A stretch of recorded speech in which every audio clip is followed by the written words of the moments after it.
Welcome to the continuation of the Sauga Music Conference. My name is Phil Vassel, and I'm the moderator of this panel. We have our esteemed guests here to help us wade through the panel, which is titled Overcoming Challenges as a BIPOC Artist. And our excellent panel consists of to my left, we'll start with Bushra Junaid of the Ontario Arts Council. And she's been with the Arts Council for about 14 years, and someone you must get to know as she's a funder there. And we also have David Click Cox, who has worn a lot of hats in the entertainment industry. He's worked at the big labels, he's worked as a consultant, he teaches, and he runs his own company, Click Creative. And then we have Demetrius Nath, who also runs his own company, and he's also, I believe the name of his company is Skeptic. Anti-Skeptic. I want to make sure that I get the right words there. And he's also in charge of Sauga Music, which is a nonprofit organization. And we also have with us Courtney Uno, who's someone I've known for many, many years. He's worked as a manager, person who's been involved in the music industry for probably over 20 years as my guest, and he's worked with a variety of artists, some of whom are household names that you will get to know as we get further into the conversation. But before we go further into this, I wanted to give a special thank you to our two primary sponsors, Factor and the Department of Canadian Heritage, and also the Irie Music Festival, all of which has made this possible. And we really do appreciate the opportunity to talk, about this challenge. And I say talk about this challenge because, like everyone here, we know that the global pandemic, George Floyd's killing, the BLM protests of last summer, which was considered, the largest civil rights protest ever, has put the topic of racial equity, diversity, and inclusion on the table. And of course, we know the once in 100-year pandemic has also been a major issue. So there's lots to chew on in terms of how we navigate this space. And, it's easy to talk about, what is wrong today, but I don't want to minimize that. I also want to talk about, some of the solutions that we can look at to make the situation much better than it appears to be. So I thought that I would speak first with Bushra, who, as a person at the forefront of Ontario Arts Council for over 14 years now, she's seen a lot and is in a position to share with us what some of the things that we can do to improve our opportunities, to improve our chances, to talk about examples of people who have benefited from working with Ontario Arts Council. So at this point, Bushra, I'm going to turn the microphone over to you, and then we go to David, and then to Demetrius, and then finally to Courtney as well. So without any further ado, I don't have a drum roll, but imagine there's a drum roll, please. And ladies and gentlemen, welcome Bushra from the Ontario Arts Council. Thank you, Phil, and thank you for inviting me to participate today, and happy to be amongst this fine crew. of music industry experts. So I'm Bushra Junaid. I'm an artist, I'm a curator, and I'm arts manager of Nigerian and Jamaican ancestry, raised in St. John's, Newfoundland. And I would like to situate myself before I begin to speak. So my Caribbean ancestors were forcibly brought to this part of the world. And as somebody, as an unsettled person on stolen and unceded land, I recognize the different but intersecting ways that colonialism has had an impact on Black and Indigenous people and people of color. And I recognize that our liberation struggles are intertwined and that fostering relationships of allyship, trust, and mutual care amongst us will build solidarity, equity, and justice for all. I'd also like to acknowledge the diversity of the First People of the area that I live and work in, known as Takaronto, and honor the stewardship of the Huron-Wendat, the Iroquois, Haudenosaunee, and the Anishinaabe, and the Mississaugas of the Credit. So today, the meeting place of Toronto is still the home of many Indigenous people from across Turtle Island, and I am grateful to have the opportunity to work in the community on this territory. I'm also the Ontario Arts Council's Outreach and Development Manager, and I'm the officer who manages the Skills and Career Development Indigenous Arts Professionals and Arts Professionals of Color program, as well as programs for deaf artists and artists with disabilities. The Skills and Career Development program supports professional development and skill building opportunities for Indigenous and Black arts professionals and arts professionals of color through study or training, mentorship, internships or apprenticeships, and documentation of existing artwork. And I'm going to paste a link to the program webpage in the chat, and I encourage everyone to read up on it. The program is currently open for applications, and there's a deadline on May the 1st at 1 p.m. So I really encourage you to take a look at that. The Ontario Arts Council is currently embarking on a strategic planning process to kind of guide our work over the next 5 years. And this new plan is going to build on our existing vision and strategies. And it's really will hopefully reconfirm support for existing priority groups. And they are Indigenous artists, artists of color, Francophone artists, new generation artists, so artists who are 18 to 30 years of age, regional artists, so anybody outside of the M postal code or 416 are considered regional artists, and deaf artists and artists with disabilities. Lots of things have changed since we launched our last plan 6 years ago, including many of the issues that Phil has raised. So the pandemic, BLM, and movements for racial equity and social justice, and urgency around the state of our environment. So the work that we undertake and have with artists across the province through the strategic planning process is going to really help us develop our vision going forward. So I really encourage anyone who's interested to participate in that process through the surveys and other stakeholder groups and things like that that we're going to hold. But as the province went into the first lockdown earlier last year, Ontario Arts Council responded in a number of ways. First, we consulted with the arts community and listened to suggestions and developed an arts response initiative. And in order to do this, we had to move money from a number of programs that weren't really practical or safe during the pandemic. So those included like fellowship and touring and market development grants. And this was one-time support to individuals, groups, and arts organizations to explore and develop new ways of working during the pandemic. So Indigenous, Black, or artists of color, as well as deaf artists and artists with disabilities were given particular consideration, and almost half of the applications were from folks from those communities.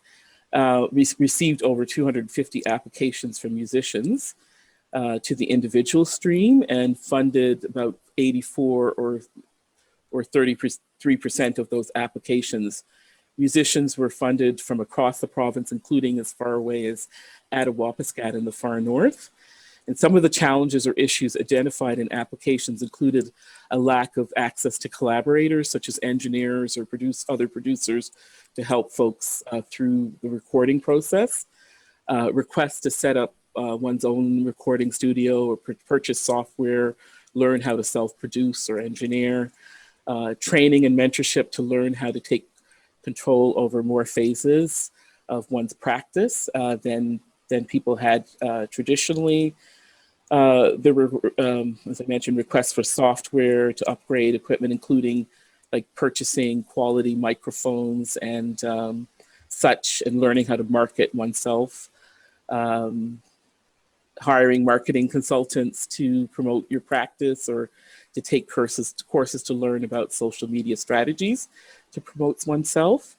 So those were some of the examples. People also did things like upgrading their studios, so soundproofing or permanently creating a space in their home, buying high quality microphones, reaching out to consultants or technicians over Zoom to help them to kind of, develop or set up these new ways of working.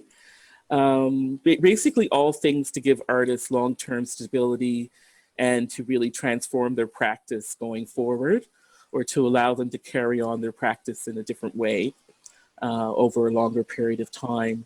So hopefully some of the things that were supported through this will also help to push the organization to think about, being more flexible around capital costs and things like that. I'm not sure if you want me to keep going, Phil, and then, which I can do, or to make space for others to speak now. Well, I think what we're hoping to do is at some point we're going to open this up for some questions, and I know that any one of you guys could probably speak for an hour based on your experiences. So we're hoping that each panelist takes about 10 minutes. Okay, so I'll just keep going for a little bit, and then so I just wanted I started out mentioning the Skills and Career Development Program, and I do want to speak a little bit about that and give you some examples of some of the activity that's been supported, so that people have some ideas about what they themselves might do.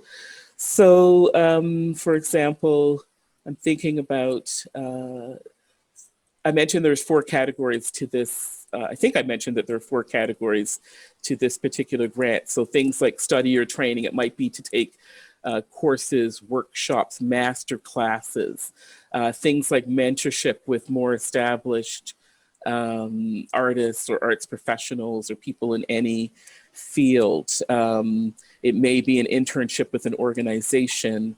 So I'm going to give you some examples of things. So, an emerging music presenter who wanted to present music that showed links or binds that historically connect Black music across genres. So Afrobeat, music, jazz, blues, jazz, rumba, reggae, hip hop. They were supported to do a mentorship with a renowned New York-based music industry veteran. Who's sort of a major player in Black music networks in North America. Somebody funded to develop their skills as a hip hop and Afrobeat artist by refining their singing, audio recording, and documenting their work. Mentorship with a sound artist doing a mentorship in Berlin to learn more about distinctive sound systems and building sound installations and special recording techniques and hidden environmental sounds, that kind of thing. One-on-one training in Ableton, music software, professional development, like one-on-one sessions with international to attend international conferences, music industry meetings, training in music management. I'm thinking of a tabla, director of a tabla ensemble who wanted to now pivot to be able to create and record new music with other musicians remotely. all kinds of distance learning initiatives, even things like, training your voice, training your instrument. A pop and country music songwriter who wanted to attend master classes, workshops, and songwriting based in Nashville. These are just a few examples of the kinds of things that have been supported over the years. So really, it's a self-directed program for people to kind of identify their own learning objectives, where they want to see their career grow, and to kind of develop a program for themselves, and to really clearly articulate what those goals are and really clearly plan them out. So I think I'm going to leave it there so that others have space to speak, and then I'm happy to pick up the thread as we go on. Thank you, Bushra. And there's a lot to chew on there, guys. So we're going to be opening it up, as we said, at a little later, so that we can engage in more of an interactive discussion. Next up, we have David Click Cox, a gentleman who I've known for years, who's been in the trenches and worked at the big labels and has seen it from both sides. And he's now running his own company called Click Creative. David, take it away, please. Yeah, I don't know what necessarily to take it away to, but is there a specific question you want me to address, or, what do you want me to share? Well, I think, one of the things that we are hoping to get from you guys on the panel is perhaps you can talk about what steps you've taken on an individual basis, or an organization basis, a business basis, to come up with some solutions at this particular point in time, because all the data that I've seen and all the stats that I've read seem to talk about how bleak the conditions are. And we don't want to dwell on that, but we want to inspire people by letting them know that there are individuals such as yourself and Demetrius and Courtney, three examples here, who are working in the private sector, if you will, who are making things happen, making change happen. So, perhaps you can talk about experiences, you can talk about practical advice. Yeah, I can give some personal insight. story. I can give some insight on all that. It's nice to share some space with y'all, man. I know everybody here, so it's cool to see y'all. Also, I gotta big it up to Phil, just for doing this. And then second of all, if y'all don't know, like, Phil's a pioneer and an OG when it comes to media. Salute to you for Word Up. I mean, the Word magazine was a major thing in Toronto. Huge. Huge. Like, even before I worked at labels, I was sending you, artists that I worked with back in the 90s, like, put us on, you know what I'm saying? So, I just want to acknowledge that, you know what I'm saying? Because, one thing that I've been really kind of recognizing over this period of time that we've all had to kind of, like, I guess you could say, enlightenment, is just that we don't really champion, especially amongst Black, the music industry, our stories enough, and not just stories as an artist, but stories as business people, stories as a community, like, who would lead the way, who would open up the door for the next person to come in, you know what I mean? And what successes they had done before you, and I want to acknowledge that first and salute to you for that, you know what I'm saying? So Thank you. For me, I think, it's cool when you talk about, like, not like sitting and dwelling on, I guess, the challenges that we've been facing in the music business, because it can be very depressing. I think the biggest thing these days is for me is trying to motivate the people that are in my lives, especially the creatives, because they're the ones that are actually having some are having very challenging times of being creative in this space. And then actually some artists I've seen actually step up and actually have been the most creative in the last year, and there's a lot of opportunities you know, for people to actually seize through online marketing, through you know, creating your own spaces and taking advantage of the different opportunities like Bushra spoke about, you know, like actually applying for grants and applying for opportunities that you can actually help maybe build your studio, record new material, you know, things of that nature. So I think there's a lot of opportunities. It's just a matter of like shifting your perspective, as they would use like the big word every time I go into some of these things is like, how are you pivoting?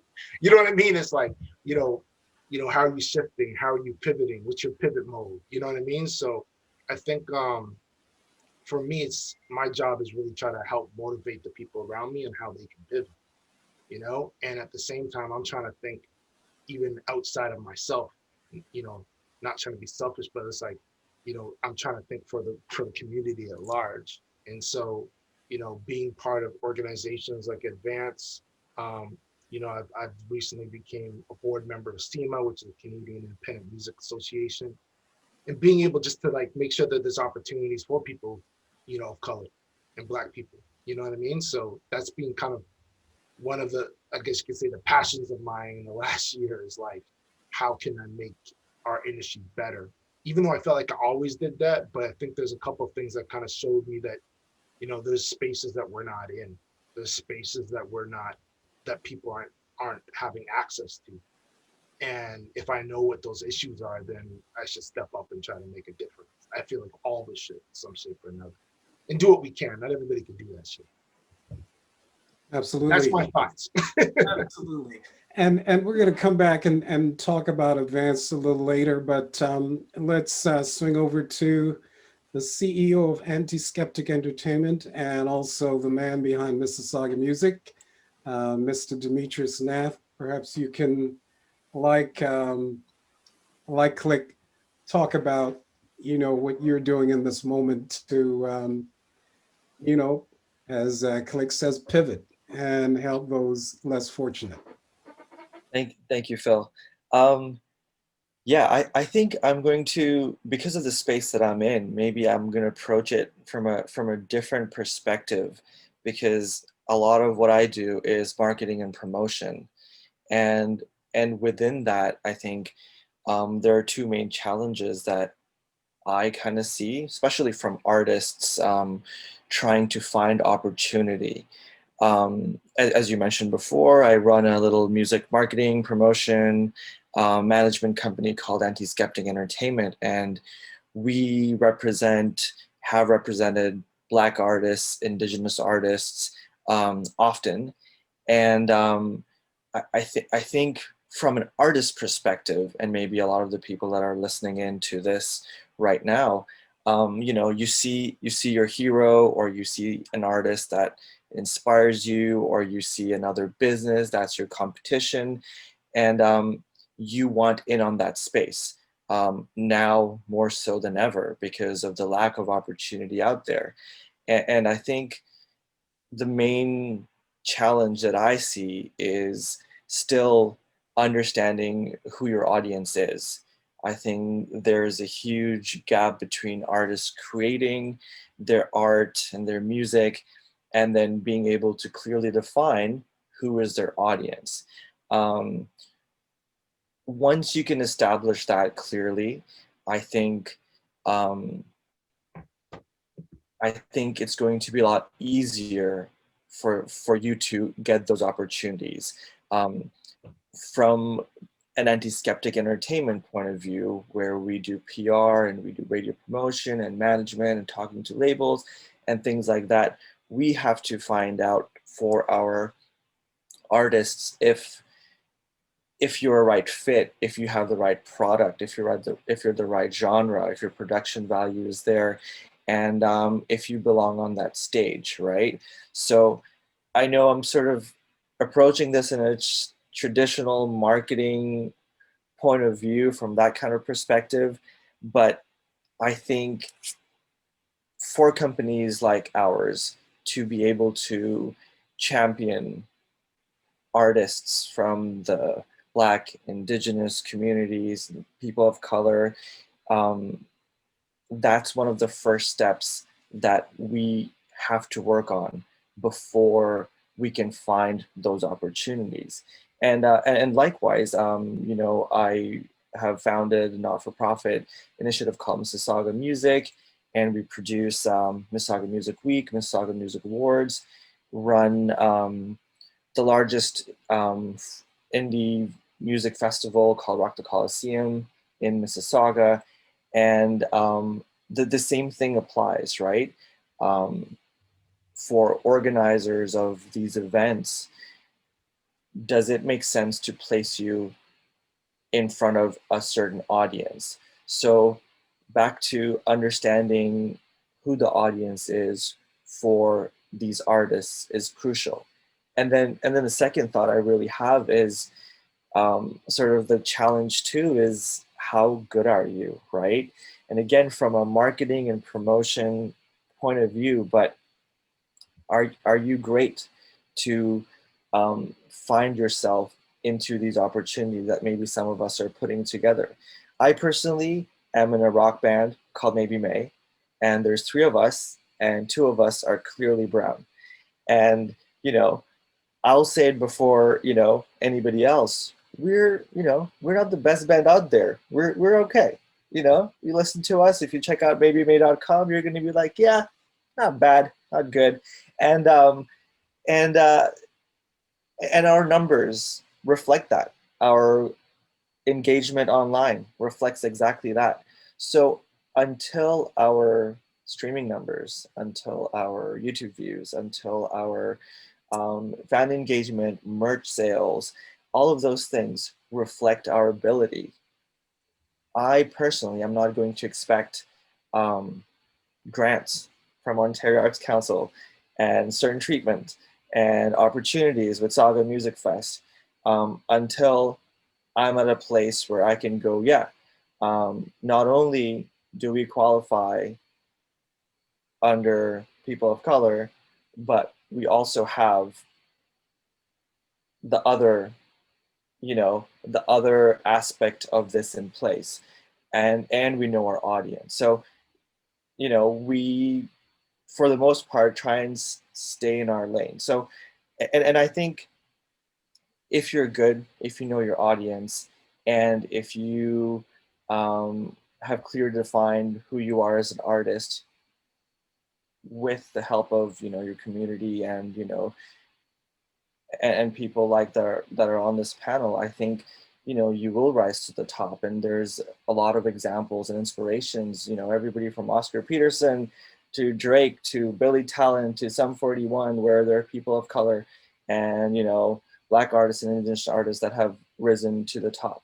So I think in summary, I think there are opportunities out there. Like I see some of these grants from Factor, from Ontario Arts Council that I'm trying to like apply for Mississauga Music, for Maybe May.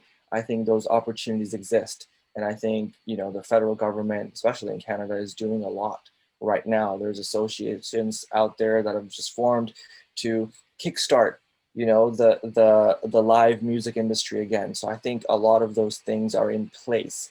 But from marketing, management, promotions perspective, and also being an artist of color myself, before I leap to those opportunities and, you know, how can I, you know, take advantage of these things that are at play, I think there has to be some self-reflection and I guess just fine-tuning of who I am as an artist or as an organization. All right, thank you very much, Demetrius. And now we have up next, we have Courtney Uno Allen, Mr. Numero Uno himself, who's been in churches for a while and has had some success doing that. Courtney, I don't know which direction you want to take this conversation in. Well, I'm just listening to everybody talk and taking it in, and if you want to talk about obstacles for you know, BIPOC, whatever that word is, I know that word is very, very new to me, but yeah, if you want to talk about you know, Black, Indigenous people and the obstacles and getting through the music industry or industries in general. It's the love for each other first and foremost. You know, the unity of individual collectives, like all these companies, right? Like I know Click a long time. You know, we've talked on conversations, different things, different ideas. You know, when I have, you know, brainstorms, I'll call him. But like, you know, like Demetrius, I've had maybe one conversation prior to this. You know, it's the unity, it's the love, and this goes, there's so many different entities, right? Like if you go to, you know, at another city, the unity of the music scene or the entertainment scene in general is is is enormous compared to where we are, right? Like if that will create, if I think more unity in the companies and the creatives and the producers and the graphic designers and all the people involved in that want to go to this level of success, that will create more awareness for grants and these things. I don't think people even know about the opportunities that Bushra was talking about. There was tons of stuff in there. You know, Demetrius, like a lot of people don't know. A lot of people don't know about Clicks, what Click can do. People don't people don't even know the reach his hand can go. People need to know, you know, and that goes for many different companies. There's so many people in this city, even in this country, that have reach that the general population, I guess you could call them, or the consumer doesn't know about, or even the artists themselves don't know about. There's so many grants I never knew about coming up. There's so much stuff. If it wasn't for my publicist at the time, Tara Muldoon, or my business partner, they're diggers. They're the kind of people who look for the information. They're special people. There's people who want grants. There's people who want they want every string they can pull. You have to attack this beast from every angle. And a lot of people don't have the assets. They don't have the weaponry to do it. They don't even know it's there. They don't know it's available. They have no clue. And you know, and from a consumer's point, I just want people to before we became the number one city in the world to produce music, we have the number one artists in the world. We have the number one R&B artists in the world. We have top 10 producers in the world. Before all of that energy, it was hard to get people to listen to your music. No matter how popular you were, my own friends wouldn't listen to me. They're so busy listening to other music, right?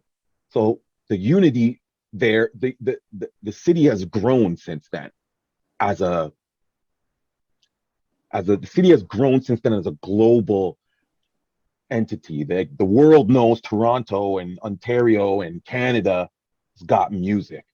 They've got artists, they've got talent, right? The world knows that now. So things are different. The things are very different. Pivoting through the music industry is, like Click said, it's depressing. Like it's really it's all over the place, right? So for me, I want more consumers to know about the music more. I want them to know more about it. They don't even know it's there. They're still choosing, you know, and I hate to say American music over our music, or popular music over the music that's local, you know, and artists are still not united as much as they should be.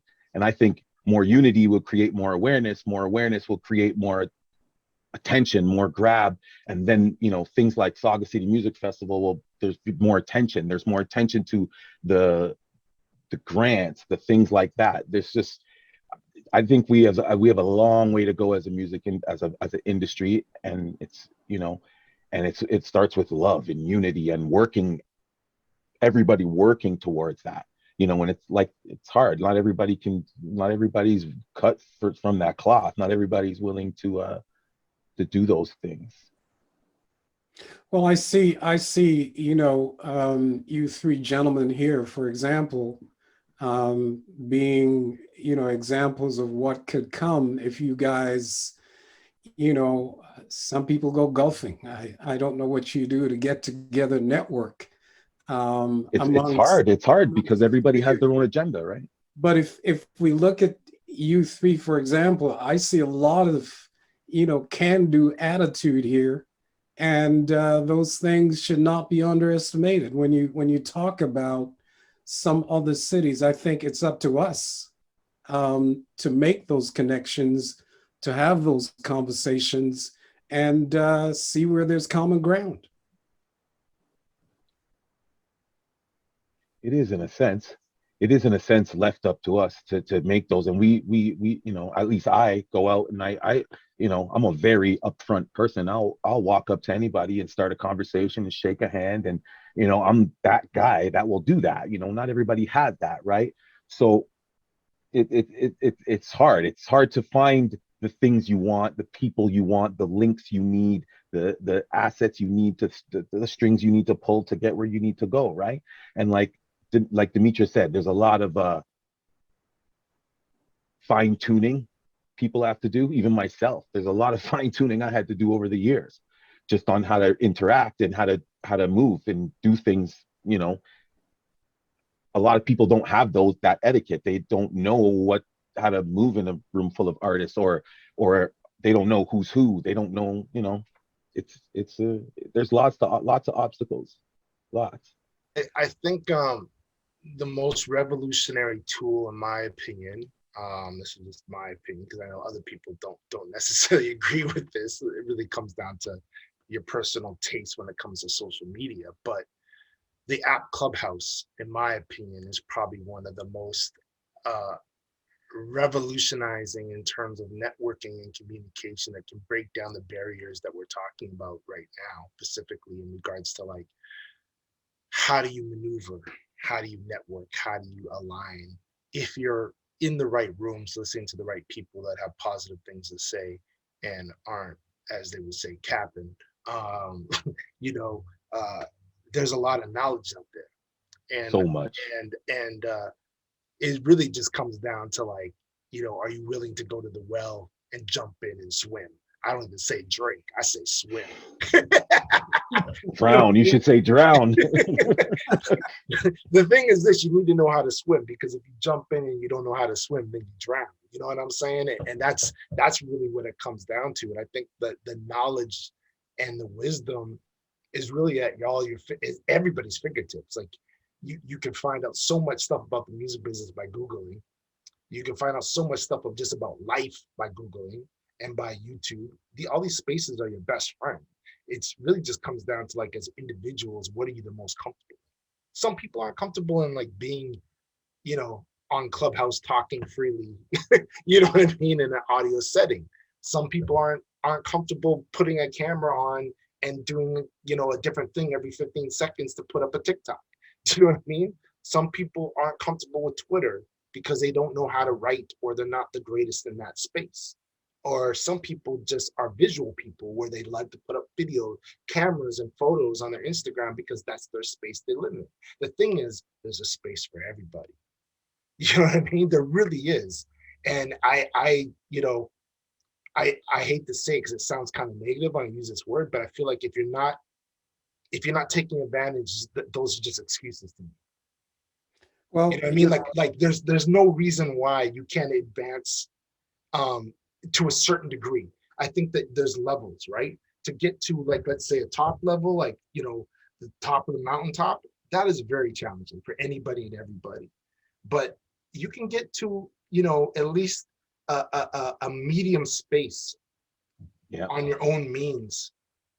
And if you can get to that medium space, that's when you start to align with the people that help you to get to the next level. And that alignment is very important, because you can align with the wrong people that take you back down the hill, or you can align with the people that take you up the hill. And that just comes to making the right choices.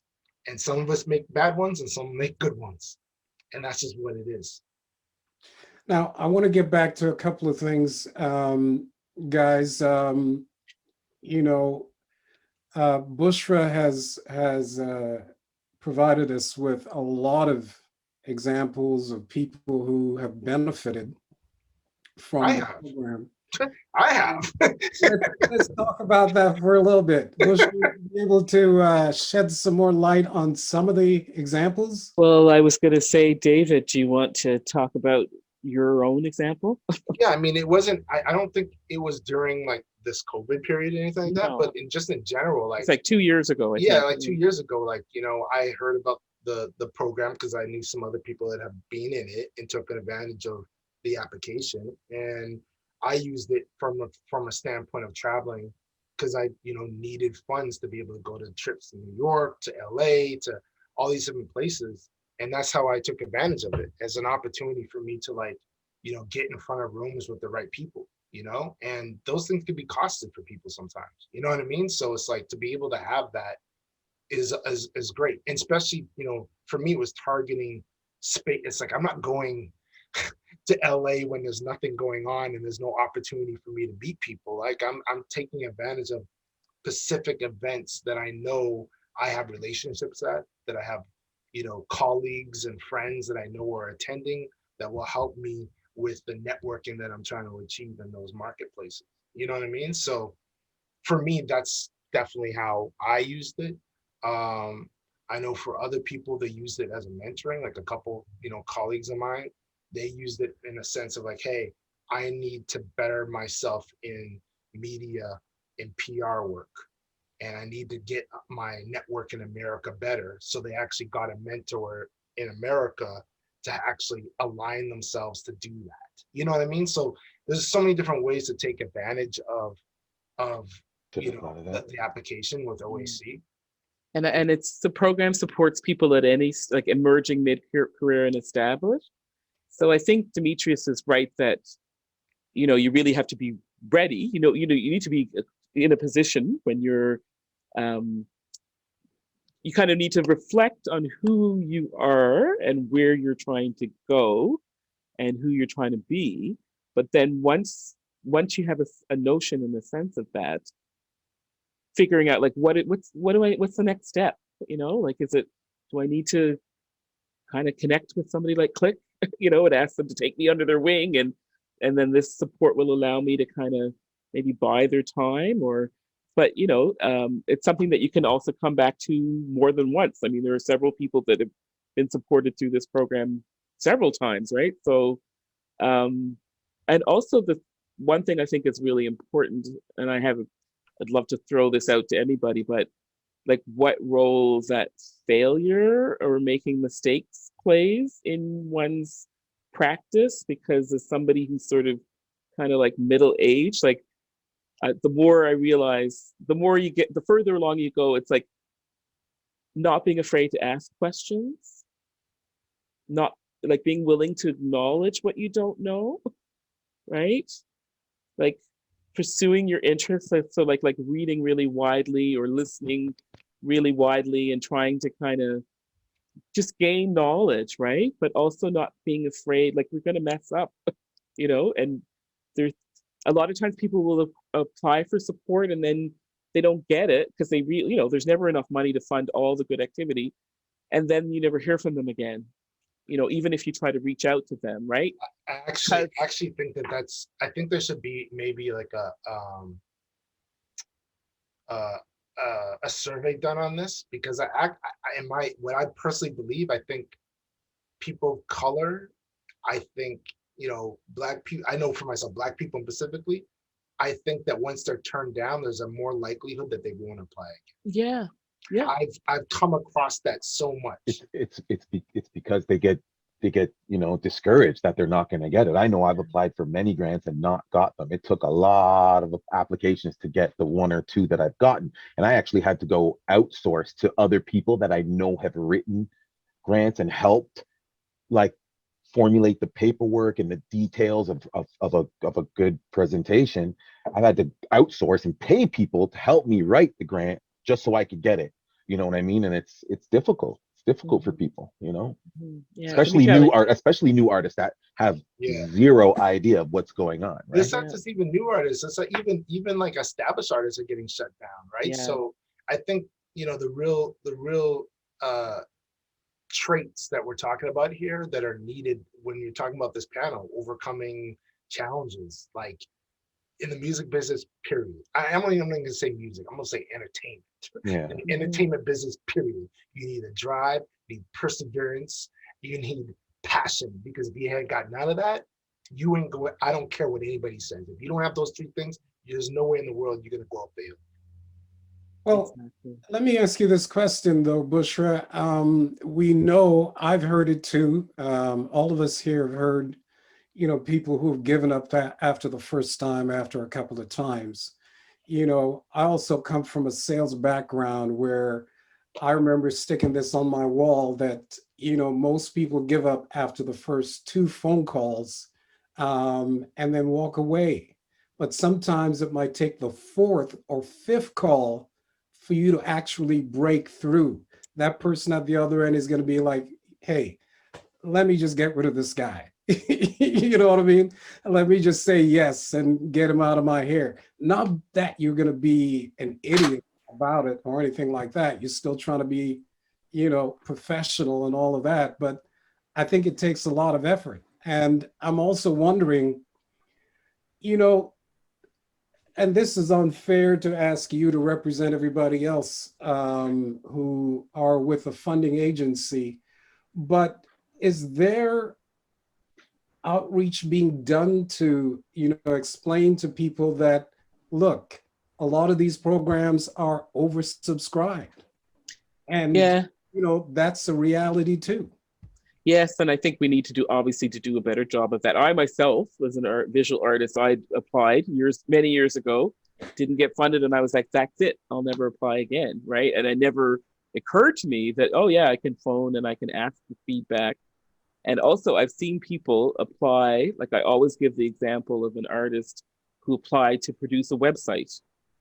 They didn't get funded because there were a lot more interesting, sexier things maybe at the table. They called, came in and met with me. I gave them the feedback. They reapplied. I thought their application was flawless. It was perfect.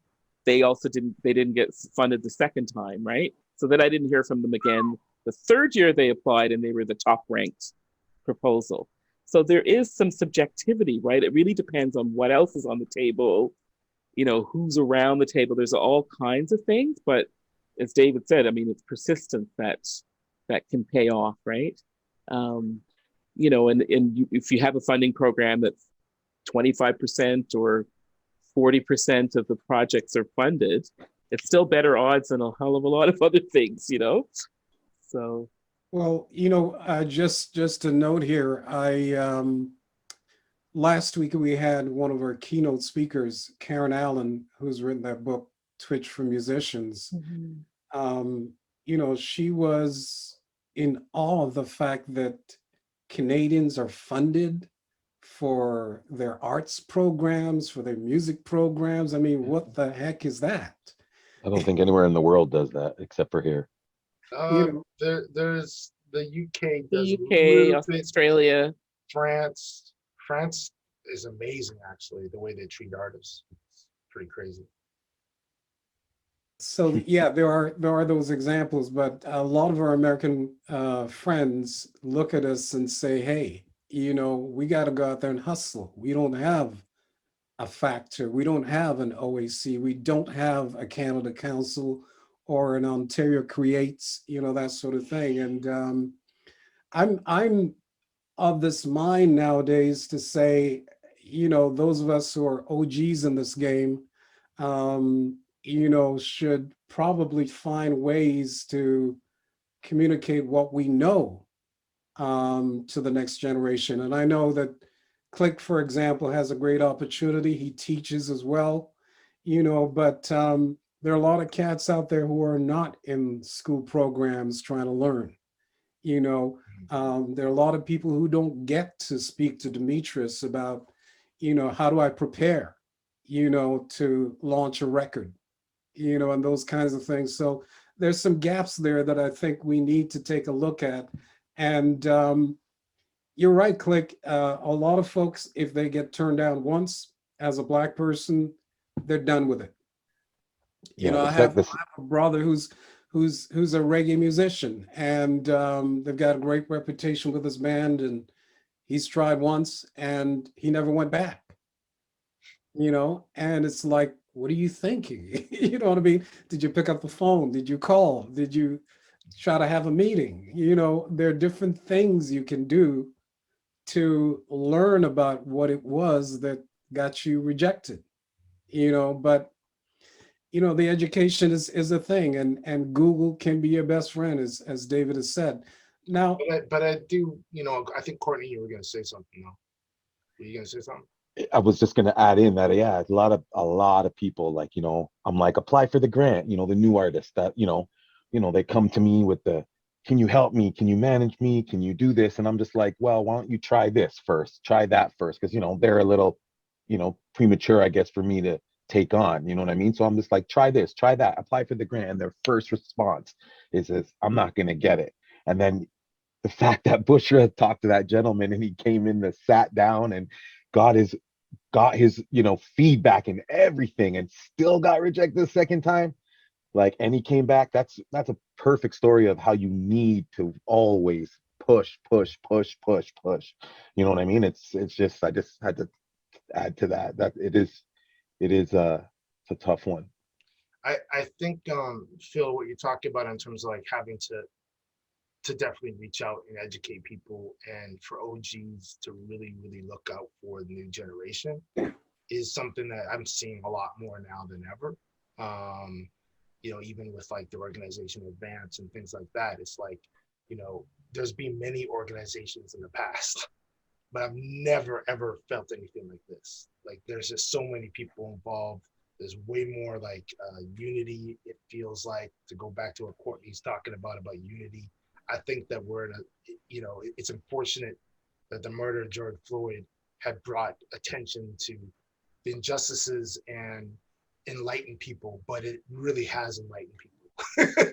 And it really has, unfortunately, it pisses a lot of us off that it had to go to that for a door to open. But the fact is, doors are opening. So we should take advantage of those doors. And the older generations, the elders, also need to make sure that the new generations coming into those doors are not being taken advantage of. They're guided. These opportunities are being given to them, and that not the same old fuckery is still happening. Do you know what I'm saying? So it's like, that's where I feel like is why I step into these spaces, because I don't want that shit to go down like that. I don't want, like, I've been in the industry for 30 years. I've struggled. I've gone through a lot of stuff to get even to, the goals that I've been able to achieve. But those things weren't easy, and I have to say that I had really no mentorship. I really didn't have a real a community around me, and I want to change that. I want to make us feel like there's a community that people can access and connect with to actually get them through the door. I think I'd say here to that. That's definitely needed, and I'm going to go back to you again, Click, because not many people are fully up on what this new organization Advance is about. You said that you are a board member there. Can you briefly talk about what their goal and objective is with Advance? I mean, the goal and objective of Advance is really to make sure that people are retaining and successioning in the music business on the business side. So I really encourage any, Black people that are managers, label owners, publishers, anybody who's on the business side of the industry. This is a space where we need to actually support and give more opportunities and let people know of things that are in the marketplace. So for example, the first thing that they did was do a job posting to make sure that people know that there are jobs available. And I know actually jobs were fulfilled from Advance actually posting those things up and putting them on their socials, sending them emails. So it's letting people even be aware of the opportunities that exist. And then we recently launched Amplify, which is a series that I helped kind of, put together, is where it's all about kind of shining the light on professionals in the music business and what they've, specifically ones that have reached certain milestones that they can talk about their experiences and people can learn something from. So we had Katrina Lopez, who was Sean Desmond's manager for a long time and comes from the East Coast, so she has a lot of difference. And we have another one being launched on the 31st with John Jonathan Shamar, who manages Night Lovell, who has like almost 500 million streams and is independent from Ottawa. Do you know what I mean? So like having people that have their stories and challenges that can help maybe lead people in the right direction. And then there's other initiatives that we're also working on to help kind of just, like I said, educate, retain, give opportunities for Black people in the music business. But then I guess the other angle to add to it is advocacy. You know, there's definitely there needs to be a body that's actually going out on the front lines and making sure that the funding, making sure that all the different rights and things that are being fought for everybody, that Black people are on the front lines and our voices are being heard in those rooms. Because if we're not there, then a lot of the time our issues aren't come up front center. So you need to have somebody who's going to be on the front lines talking about those things, you know? So like right now there's the bill C10 that's being talked a lot about, the changing of the CRTC and all these type of things, right? So it's advanced being able to speak up and say, hey, these are the issues that we want to talk about as Black people, you know, because we can't, expect every other organization to do that for us. And this is a recent development, right? So yeah, it started last year. I'm not on the board. I'm more sit on a bunch of committees, but it was created by a lot of OGs who who work at labels and things of that nature. So the other thing I wanted to raise is, we've been talking about, networking, getting to know the various players in the scene, educating ourselves and all of that. Having said all that, I think it's also inspiring to talk about success stories as well, because, as a kid growing up, it was always important for me to have role models around me that made, my dreams appear more realistic, and so I wonder whether you guys can talk about success stories in terms of, your world, your realities that can give some inspiration to people who might think that, this is so hard. I mean, we had, again, I refer to a digital panel that we had last week. And at the end of it all, the panelists that we had, they were amazing, they were great.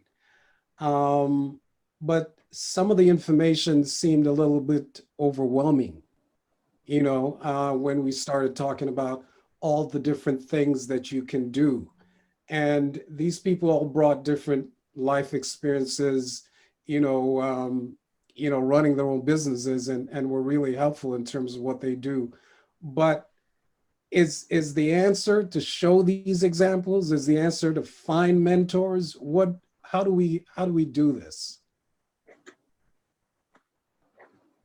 Well, I know there's different spaces that are doing different models, like NIA Center, which is, if none of you are familiar with NIA Center, the NIA Center is an amazing space, has gotten a lot of financial support in the last little bit. They have an amazing mentoring, setup program right now that I've actually signed up to help mentor mentees and stuff. But, I think that there's different spaces that allow for different styles of mentoring. I just actually did a mentoring program with Rise, which is a organization out of Scarborough, which was really, really good. I mean, it was very easy for anybody to sign up to become, to get mentorship. And Rise helped fund that so that I could, for example, take time out of my schedule to devote to some individuals who need some guidance. You know what I mean? I know Advance is creating that same type of approach as well. For myself, I think my mentorships were along the people that were at the same level as me to a certain degree. Like, my mentors were like Ivan Barry and Farley Flex.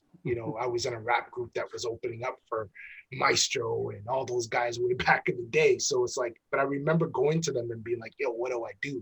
And I'll never forget Ivan saying, I don't know, I'm trying to figure it out too. I was like, you know what I mean? So I feel like, you know, a lot of it's trial and error. And when I started working at Universal, I mean, you know, Courtney can vouch for this. Like, you know, I made myself available to anybody. I try to make myself available to anybody. I was out everywhere and everywhere because it just felt like there's never been anybody who did that. You know what I'm saying? And Not from the some labels, people, no. and some people might not have, you know, maybe like me because I'm just real. Like, I'm just gonna tell you, if I like it, I like it. If I don't, I don't. It's not that your shit is whack. It's just, it's not meant for me. And sometimes it's hard for people to actually fathom. Do you know what I'm saying? Because they're like, well, dude, like, what do you mean? Like, you know, and you know, funny enough, actually, like, sometimes it takes multiple times. Who said it? I think, did Courtney say it, or maybe it was you, Bill, said something about like it takes like 3 or 4 times before you connect with somebody. Yes. I really truly have learned that and believe that, like, that's how people build relationships. Like, you know, you don't get to know your partner in life after one meeting. Like, you have to kind of meet people over and over again and explore the different sides of them for you to actually say, hey, I like this person, I want to hang out more. Do you know what I'm saying? And it's like, you know, I think Courtney and me, like, I remember, you know, I'll just be honest, like, I think Courtney's the first person, one of the first people to bring me Rich Kids music. And at the time, I didn't think it was like at the level it needed to be at. But Courtney was very persistent and kept coming back and kept coming back. And I was like, okay, I get to know this person. But also what helped is that he didn't just work me. He worked a lot, like he hustled his way on a lot of people's doors to the point where other people were coming to me and say, yo, you heard of this Rich Kid guy? Oh yeah, what's his name told me about that. You know what I mean? So it comes in a world in a roundabout way. And that's kind of how that will never change. I think like that's the art of, like, you know, Demetrius, you could speak about this as a marketer. Like you can't tell me, like, it's almost an anomaly for you to walk in a door and get people on board right away. Oh yeah, for sure. I mean, it's, you know, the cliche saying of it's about who you know as opposed to what you know. But I mean, to take that further, like you were just talking about with Courtney, it's why people know you or how people know you, right? How did they find out about you? Have you accomplished something, or from a referral from a friend, or did you come across this person online? So the art of, you know, networking and relationship building in one is crucial, right? I mean, I am a fan when it comes to, you know, this, I guess, resources for artists. I'm a fan of the schools. You know, I mean, you teach at Metalworks. I teach at Harris Institute and Centennial College. There's, you know, coalitions, music incubator. There's Trebus. You know, there's a bunch of those, and I think if you're serious about, you know, getting into music and the music business and eventually making a living from it, then, you know, invest that year or two and, you know, get an education. And I mean, if you can't, if you're not in a place in life where you can do that, there are these panels, right? Canadian Music Week does it, Indie Week does it, you guys are doing it, Sauga Music is going to do it, I'm sure North by Northeast is going to do it. I mean, I definitely copy and pasted Bushra's email address and phone number and put it on my notes, right? So you meet people and, you know, I mean, who knows who you'll run into at Canadian Music Week? Like, I've done that as a professional and when I was in school. So just try and meet people and Consistently. You know, yeah, consistently. And like, Consistently. That's what I did. absolutely. That's what I did. I would, back in the day, you know, before I had any kind of financial assets to market myself, it was marker, CD, the name, the phone number. I couldn't get into the clubs. Maybe Click was in, or certain people, industry parties or whatever. I would wait outside. I remember meeting Rochester like that. I met a lot of people because I knew they were inside, and I was not leaving until I got to speak to that person, or at least got to hand him my CD, or that person, or something. I had to be, I would go downtown. I'm from the West End. As you know, I go downtown just to be outside, just to stand outside at Canadian Music Week because I couldn't get in there, or maybe I didn't have a pass, or whatever it was. Like, I was that persistent. Like, that's just how it is. You know, I need you to see my name, like the McDonald's sign every quarter mile. Like I need that consistency. Yeah. That's it. Right? Yeah, I like to use the acronym of CPR sort of as like my personal like cheesy lifeline.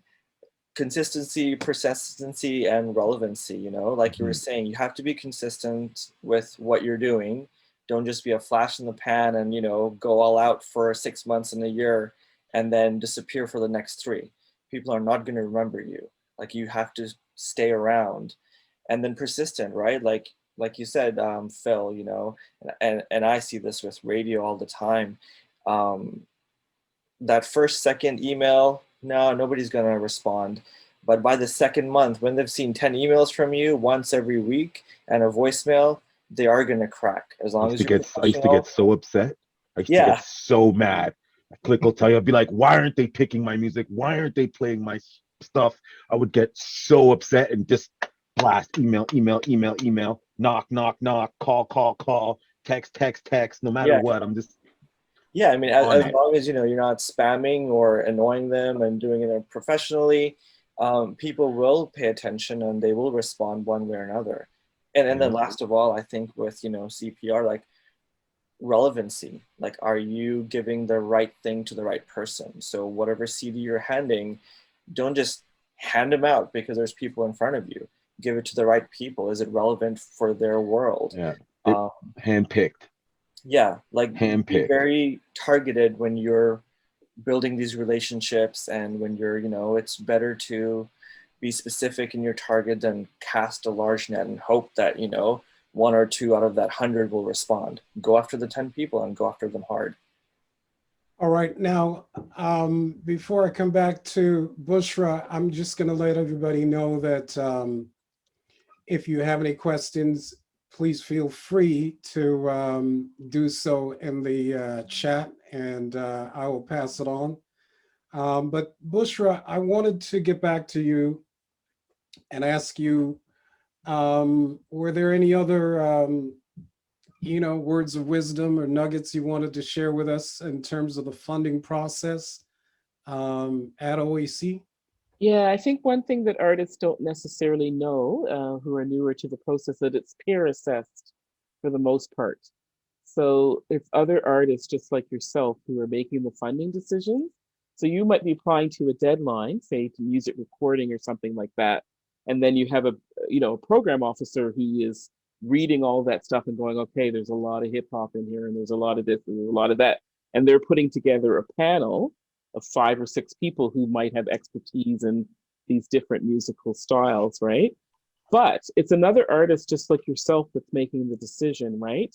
And so I often will say to people, like, kind of write to yourself, right? Because other artists know the costs of things. They know what it costs to rent studios, and they know what it costs to do stuff. And so you're speaking to your peers, right? And so you want to talk about, you just want to be yourself. You want to use your own authentic voice.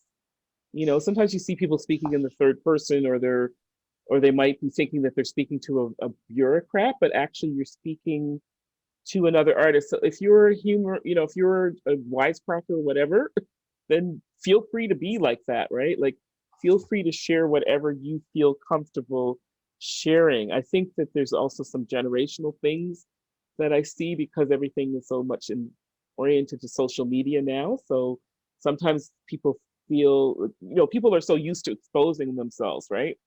But you don't necessarily have to do that. You should share what you feel is relevant. You should try to answer the questions. You know, there's those writing tips that kind of try to help to guide you in terms of what is being asked of you. But I would often say that simply we want to know who you are, and then more practically what it is that you want to do, right? You just need to shine through your application. Yeah. And how are you going to go about doing it? So, like, what is the story that you're trying to tell overall, right? Am I making sense? Yeah, for sure. One of the things that I coach people on when it comes to the grants is like basically all the art foundations. So Ontario Art Council, Canada Council of the Arts, Toronto Arts Council. All those applications, foundations are all jury based for the most part. They're all jury based. And so they're individuals are coming through and want to hear actually more the artistic approach of things. They really want to hear by the person's first voice of what it is they're trying to achieve in a very non-selling marketing way. Yes, it's about your independent voice as an artist, and what you're going to do with it afterwards is a whole other thing. But it's like, what's the story? What's your story? And so when I work with my artists, I never do those applications. I might help them with a couple things, but all the questions that are in those applications have to come from the artist's voice. I never come in and say, hey, let me do your application for you, because that's not how you do those applications. Now, Factor is a totally different thing. Ontario Media Fund is a totally different thing. Like, all these different spaces are a lot more business orientated. And I think, Factor, in my opinion, needs to make some changes in how they're, I guess you could say, reviewing their applications and who's getting through. But, that's just from my experiences of applying for grants and getting them. This is a great segue for me to remind those listening to this conversation that tomorrow we do have a funding panel, and we'll have representation from Factor. We'll have representation from Ontario Creates. We'll have representation from the city of Mississauga, and I know I'm missing another one. You're gonna have Dwayne Dixon, who is the Intermusic officer at OAC. So Dwayne Dixon is a new Jack at Ontario Arts Council, and he's been out there in the trenches for many years. He has worked with Nia, and he's also Manifesto as well. So, I see these efforts on the part of the funders as long overdue measures, to reflect the population that are taxpayers, make sure that there's equity and relevancy to the programs, and make sure that we do have, some ways of, when you're being assessed, and this was my experience for many years, you're being assessed by a jury of your peers. And by that, I mean, there's been instances in some funding programs where none of the jury members live in Toronto, and appreciate the music scene in Toronto that I was reflecting, whether it was the Toronto Urban Music Festival or, the Irie Music Festival, that sort of thing. These things now, it seems to me, are now being addressed. You have Canada Council, you have Department of Canadian Heritage that realize that in this moment, that they need to make some changes as well that better reflects the population that they're serving. And whether the advocacy comes from Advance, or whether the advocacy comes from Mississauga Music, or, our own Sauga City Music Festival, as well as individuals, I think we also need to know that it's okay to advocate. You know what I mean? There's no harm in, collectively sitting down and saying to an officer, look, here are some of our concerns, and having those concerns addressed and looked at. You know what I mean? So money is tight these days. Please come back tomorrow, 2 to 3:30. We're going to have the funding panel, and there'll be lots of gems and great ideas, hopefully, that comes out of that to assist those who, are trying to get some money to get going. I remember Bushra and I talked about, the difficulty these days that artists are facing. And, I'm hoping for the day, possibly in the next election, for example, when we will begin to talk about universal basic income, where artists aren't left to survive by their wits, But if they can be by their peers judged to be professional artists, you know, that they should be funded, they should be supported. You know, they create art not just for, as you said, Click, for the sake of commerce, but art has a way of bringing people together, empowering people, making positive change in the community. And I'd love to be a part of any group that is willing to advocate for those things because, yes, as I believe Courtney said, we have the number one and two artists in the world in terms of Drake and The Weeknd. And it was a shame to see the Grammy just ice The Weeknd just recently, you know, when it was clear that he had a record that was there. Your microphone, I can't hear your mic, Courtney. Sorry, I said 1 and 1. Don't get me in trouble calling anybody number 2. I said number 1 R&B artist, number 1 rap artist. That's All what I right. said. Thank you. Thank you for correcting that. Don't get me in trouble. I stand corrected. But, you know, before you guys go, can you tell me about a success story that hopefully inspires the folks that are tuned in here today? I know, Click, you manage a lot of artists. Courtney, you've had some success. I know you mentioned Rich Kid. And Demetrius, you've worked with a lot of success stories as well. Can you guys share with us some of those successes? Yeah, I've got a cool one that might make sense. Not because he's a person of color or black or indigenous. He's actually a white country boy. Okay, and it might not be relevant, but there's a point to this story. I promise. So, I saw this guy at an open mic at Boston Pizza, I believe, at Square One, about 4 years ago for this like contest, and he did well, and I was one of the judges for this open mic contest, and I told him, you have a voice for radio. Like, his singing style was very much like a country artist you'd hear on the radio. Anyway, fast forward a year and a half, and I think about 3 years ago, he decided that he was a musician in a band when he was in his younger, you know, his late teens, early 20s. But, you know, since then, he's, you know, had a different lifestyle and job. And anyway, he decided he was going to be a country artist. And so he moved back to his parents, like in his mid 30s, I believe, and started spending his entire life savings on going to Nashville, recording with the right guys, putting together a country, you know, getting all the pieces together, the pictures, the band, all of them paid, all this kind of stuff. And he had some great songs. And we met at Second Cup at, you know, Square One again, and told him how radio works and all that kind of stuff. And this guy is actually phenomenal because of his work ethic. You know, he'll tell you that his voice isn't standout.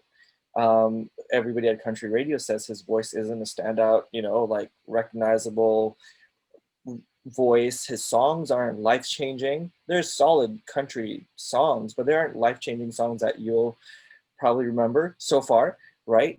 But this guy worked independently every facet of the music industry that I've seen worked, from the playlists to the labels, to his social media, to bugging the festivals around Ontario to get him on stage. He entered all the contests, like, obsessively. Okay, like, it's a personality type that's not for everybody, but he knew what he wanted to achieve, and he went hard. And then within the span of 2.5 years, 3 years, he is now, you know, he had like 5 top 100 radio singles. He won a bunch of contests, including a big one, which was the Boots and Hearts Emerging Artist Contest. And this guy, as of this week, his first single on Warner is top 20 at Canadian country radio. And it's to see that sort of a rise so fast from somebody that wasn't technically an artist, you know, 3 years ago, to make that much noise and dedicate every single day, you know, bugging people, and, you know, just it's truly inspirational to me. Like, you hear these stories and it's good, but like, I just saw all of this unfold in the last 3 years, so I'm just very impressed. And just, it just goes to show that really doesn't matter, like, if it's a story from the 70s, 80s, or from today. Like, if you put in the work, and if you're motivated and passionate, and you know where you want to go, um, you can do it. Yeah, talent is important, and, you know, the contacts are important, but it's the work ethic and his determination that really superseded all of the other things. Okay. So David Boyd James. All right. Click, I know you've had some successes. I know your wife, she's a successful artist. Do you want to talk about your success as You know, my successes, I think, are more even for my own personal stuff, like just being able to do a roundtable discussions around breaking down racial barriers, which Bushra was part of, and 60 other individuals across the country were a part of. To me, that's a huge success. Like, to get the the voices and the emails and the conversations I've had from major presidents of major companies and organizations to pay attention to the equity issues that happen in this marketplace is a huge thing. And I think that's super successful. And I'm looking forward to, you know, we're almost done this report that's going to come from those sessions. And I'm really looking forward to what's going to come from that. I'm also, you know, when I think about other artists, just like people that I've been watching or people that I've discovered in the last, you know, little bit in looking at artists and how they've been able to, I guess you could say, pivot in this time. You know, Savannah Ray, you know, I think she put out a great record, R&B soul artist who, you know, I know has had some challenges with the COVID and not being able to be out there. Even challenges trying to get her own record company to do what they want to do, and like, you know, that's not always an easy thing. And I think she's done a great job at kind of, you know, what I believe is the most important thing in today's market is build a community. You know, like, okay. build a community around what they're doing and what they're about. Another artist I'll tell you guys to check out is somebody called X Miranda. She's an artist that came onto TikTok literally a year ago and has over 1 million likes, almost 100,000 followers. And she's just a religious person, religiously putting stuff up on TikTok. And I noticed how that model really can work. And it's just about finding the right song. I think she's like, you know, missing that song is really going to propel her to the next level. But once that comes, she's helped made a community around what she's created. And that's what it takes to like getting to that next level. Yeah, she was one of the examples I gave. Actually, I didn't name her, but got that skills and career development grant to work on her songwriting, on her voice, you know, do some one-on-one mentorship. So yeah. Awesome. Mm-hmm. And Courtney, I know I've associated you with Rich Kid for years and years, and you've had some successes with Rich Kid, but is there anyone in particular you want to talk about? Well, as of late, I've been working with a bunch of artists. Just I'm doing marketing with 2306 is a company that I work for. They're based out of America. And we what we do is bridge the gap. And I think we spoke about this before, that we bridge the gap between artists that are world renowned and not known in North America. Because there's so many people in, like, say, Africa, right? And that's where our focus is right now, because Afro soul and Afro beats and that music right now, to me, is that's what I'm mostly listening to. Guys like Dandy Lisbon, he's one of the artists we market. He's huge in Europe and in Africa, and he's a huge DJ. DJ D Rivaldo is another DJ, house DJ from Africa, from Portugal actually, that we work with. There's a lot of artists that we do, and what we do is try to bridge the gap. We try to bring their music here and help them market themselves here. you know what I mean? And my primary artist, his name is Brazy Roberts, and he's the artists who know him, the people who know him, he's very he's versatile. There's nothing he can't do.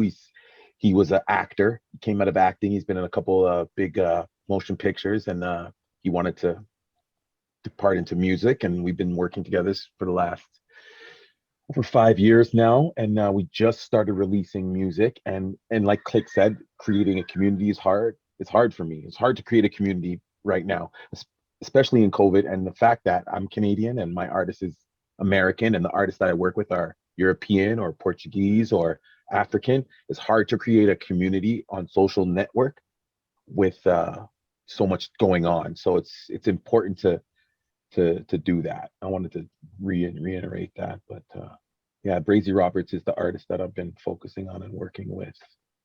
Okay, and Bushra, any final words of encouragement? I think keep on keeping on. Do what do the work. Do the work that you can do. Be confident in yourself and not in your own practice. And try not to kind of follow. I think it's, as I said earlier, I think it's important to kind of like listen to as much music as you can, and read as much as you can, and pursue all of your interests, but really to kind of try to know about what your own style is, figure out what that is and kind of try to protect that,